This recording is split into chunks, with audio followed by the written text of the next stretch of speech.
Hello guys, இன்றைக்கி வந்து துபாயில் இருக்க மிராக்கிள் கார்டன் பற்றி தான் நான் சொல்ல போகிறேன். நீங்களும் நிறைய பேர் வந்து இந்த வீடியோவை சப்ஸ்கிரைப் பண்ணாமல் பார்த்துட்டிங்கன்னா இந்த சின்ன பையனுக்கு சப்போர்ட் பண்ணுற மாதிரி அந்த சப்ஸ்கிரைப் பட்டனை அழுத்தி விட்டுருங்க. இப்போ வந்து டைரெக்டாக இந்த வீடியோக்குள்ளே போகலாம்.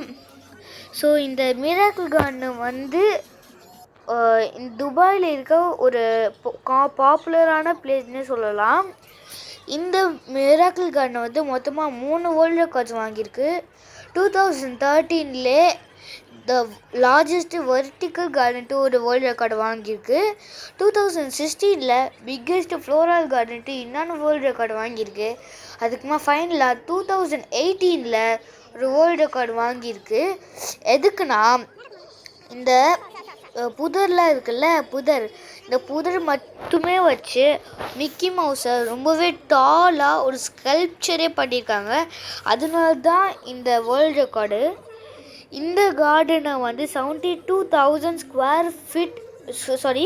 ஸ்கொயர் மீட்டர்ஸில் தான் பண்ணியிருக்காங்க. 72,000 ஸ்கொயர் மீட்டர்ஸ் இடத்துல தான் இது பண்ணியிருக்காங்க.